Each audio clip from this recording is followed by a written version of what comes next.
1954 সালে মুজিব নির্বাচনের সময় তার কাছে কোনো পয়সা ছিল না। আসিফ নজরুলের কাছে এটা অত্যন্ত অর্থবহ। উনার দুঃখে কলজাটা ফাইট্টা গেছে। মমতা গানের সময় তাই না, ফাইট্টা যায়। একটা অংশ শুধু বর্ণনা দেই, কতবার কেঁদেছি 4 বার, একটা অংশ শুধু বর্ণনা দেই। উনি যখন 54 ইলেকশন করবেন, ওনার বিপক্ষে মুসলিম লীগের একজন প্রার্থী দাঁড়িয়েছেন ওয়াহিদুজ্জামান। উনি অত্যন্ত বড় লোক, বঙ্গবন্ধুর হাতে কোনো টাকা পয়সা কিচ্ছু নাই, অত্যন্ত দরিদ্র একজন মানুষ ছিলেন। উনি কোনোদিন কোনো চাঁদাবাজি করেননি, কিছু করেননি। উনি যখন ইলেকশন করতে গেছেন, গরিব লোক কুড়ে ঘর থেকে বেরিয়ে এসে ওনাকে টাকা পয়সা দিত। একটা ঘটনা আছে, একটা গ্রামের মহিলা, সে আপনার ঘন্টার পর ঘন্টা দাঁড়িয়েছিল, খুবই গরিব বৃদ্ধ মহিলা, এবং বঙ্গবন্ধু যাওয়ার পথে ওনাকে হাত ধরে টেনে নিয়ে বলেছে, বাবা আমার এই কুড়ে ঘরে তোমাকে একটু বসতে হবে। হাত ধরে তিনি ওই ঘরে যান, এবং এত দরিদ্র, এখানে বর্ণনা আছে কুড়ে ঘরটার। তখন ওই মহিলা তাকে, বৃদ্ধ মহিলা তাকে 1 বাটি দুধ, একটা পান আর 4 আনা পয়সা এনে দেয়, ইলেকশন ফান্ডের জন্য আর কি। 1954 সালে মুজিব নির্বাচনের সময় তার কাছে কোনো পয়সা ছিল না। আসিফ নজরুলের কাছে এটা অত্যন্ত অর্থবহ। উনার দুঃখে কলজাটা ফাইট্টা গেছে। মমতা গানের সময় তাই না, ফাইট্টা যায়। দর্শক শ্রোতা, একটা কথা আমি বুঝি না, জ্ঞান পাপীরা একটা মিথ্যাকে সত্যের প্রলেপ দিতে তারা কি করে জানেন? স্ট্যাটিস্টিক্স এবং ঘটনাগুলোকে এমন ভাবে আপনাদের সামনে উপস্থাপন করে যাতে আপনাদেরকে সহজে বলদ বানানো যায়। আপনাদেরকে আমি এখন কথায় বলি, আসিফ নজরুল যে কথাটা বলছে এটা কি মিথ্যা কথা?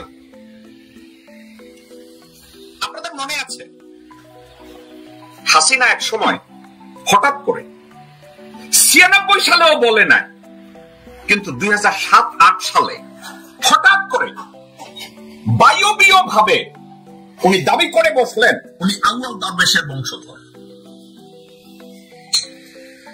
ইরাক থেকে আসছে কোন আউয়াল দরবেশ, ওই দরবেশের বংশধর।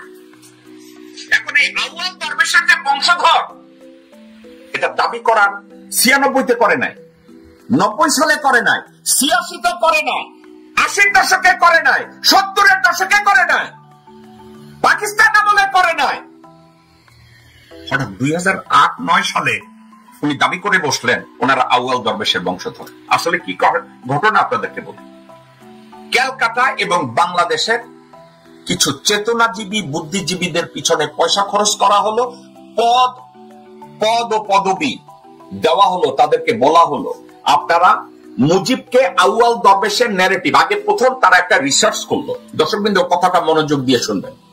আউয়াল দরবেশকে খুঁজে বের করলো। এই আউয়াল দরবেশ কে? এই দরবেশ নামে কেউ ইরাক থেকে ভারতীয় উপমহাদেশে আসছে কিনা? তারা কি করছে? মোগল আমলের কিছু পৌরাণিক খতিয়ান তারা খুঁজে বের করছে। আপনারা কি জানেন এ ব্যাপারে কে সাহায্য করেছে? র। কারণ মুজিব পরিবারকে যদি তারা গ্লোরিফাই করে জহিরুদ্দিন মোহাম্মদ বাবর বানাতে পারে, তাহলে বাংলাদেশকে তারা খাইয়ে দিতে পারবে। র কি করলো? রিসার্চ করে বের করলো আউয়াল দরবেশের কোন বংশধর নাই, আউয়াল দরবেশের কোন ট্র্যাক রেকর্ড নাই। হাসিনাকে দেওয়া হলো, আওয়ামী লীগের লোকজনদেরকে দেওয়া হলো, রয়ের লোকজনদেরকে দেওয়া হলো, রয়ের বেতনভুক্ত সাংবাদিকদের কাছে দেওয়া হলো, বলা হলো বই লেখো। আউয়াল দরবেশকে লেখার মধ্যে কানেক্ট করে দাও যে মুজিব তার বংশধর। এই লেখা শুরু হলো কবে থেকে? 98-99 থেকে লেখা শুরু হলো।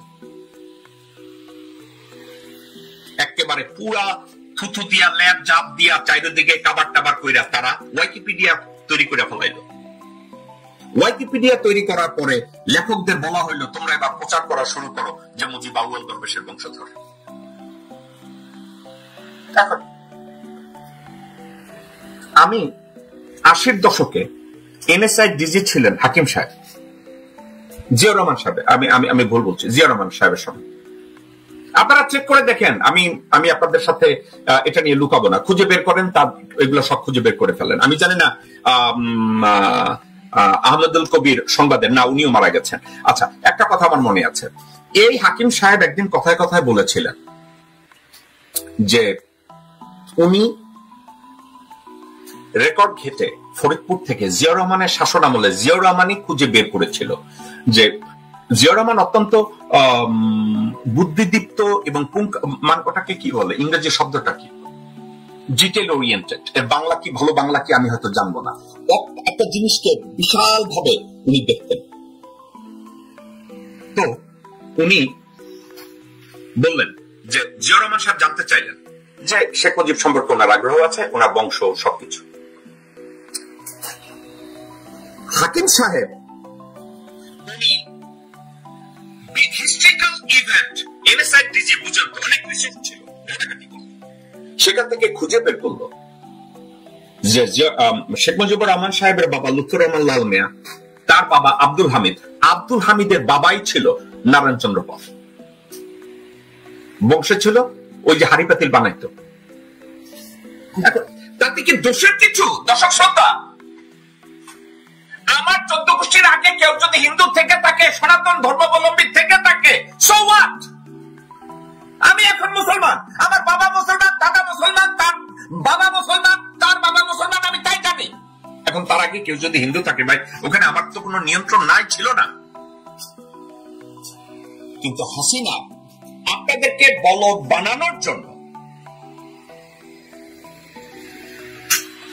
কি করা, তাকে আউয়াল দরবেশের বংশধর বানাতে হবে। কারণ বাংলাদেশ ওই যে পীর ব্যবসা, ওই যে দেখেন না কতগুলো পীর, গাউসুল আজম মাইজবান্ডার, আরো কোন জায়গায় পীর, ভণ্ড, যত হারামজাদারা আছে না, আপনারা যান তার কাছে গিয়ে কথা বলেন। আপনাদেরকে বলদ বানানোর জন্য তারা আউয়াল দরবেশের ঘাড়ে ভর করলো, এখন আউয়াল দরবেশ বানায় দিল। এখন আপনাদেরকে এই কথাটা কেন বললাম একটু মনোযোগ দিয়ে শুনেন। আসিফ নজরুল 54 সালের ইলেকশনের বর্ণনা দেয়, কিন্তু 72-এর বর্ণনা দেয় না। কারণ 72-এর বর্ণনা দিতে গেলে ভণ্ডামি ধরা পড়া যাবে। আপনারা বুঝতে পারছেন? নাসরিন আক্তার নামের এক বোন লিখেছে, তোমরা শুধুমাত্র আমাকেই ভয় করো, একটা সূরার রেফারেন্স দিয়েছে। আপু অনেক ধন্যবাদ। বলেছে আসিফ নজরুল আপনাদেরকে বলদ বানাচ্ছে 54 রেফারেন্স দিয়ে, 54 সালের রেফারেন্স দিয়ে, কিন্তু 72-এর রেফারেন্স দেয় না, 73 সালের রেফারেন্স দেয় না, 74 সালের রেফারেন্স দেয় না, 75 সালের রেফারেন্স দেয় না। আসিফ নজরুলকে ঠেকাইয়া কানের নিচে 2টা থাপ্পড় মাইরা জিজ্ঞাসা করেন, এই ভারতীয় কুত্তার বাচ্চা তুই বল 54 সালের রেফারেন্স তুই কেন টানিস? 72-এ মুজিব লক্ষ্মী বাহিনী দিয়ে জনগণের সম্পদ লুট করাইছে, মানুষের কান কাইটা দিছে, গলা কাইটা দিছে, বাড়ি ঘর কাইরা নিছে, ভুয়া দলিল কইরা আওয়ামী লীগ করাইছে, সিরাজ চিকদারে মারছে, মোতার মাস্টারে মারছে, কত বস্তু দিছি। 54 সালের রেফারেন্স মারাস? দর্শক শ্রোতা, আপনারা কি বুঝছেন? আপনারা কি বুঝতে পারছেন?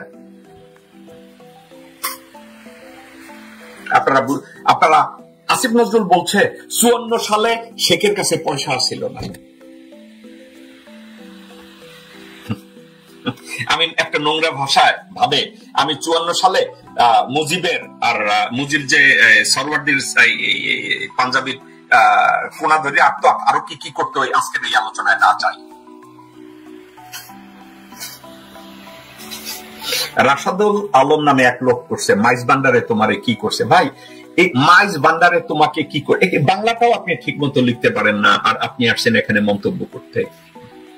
মাইজ ভান্ডার আমারে কিছু করে নাই, আমাদের ধর্মটাকে মাইজ ভান্ডার বিকৃত করছে। মাইজ ভান্ডার আমারে কি করছে? আমার সমাজটাকে নষ্ট করছে। মাইজ ভান্ডার আমারে কি করছে?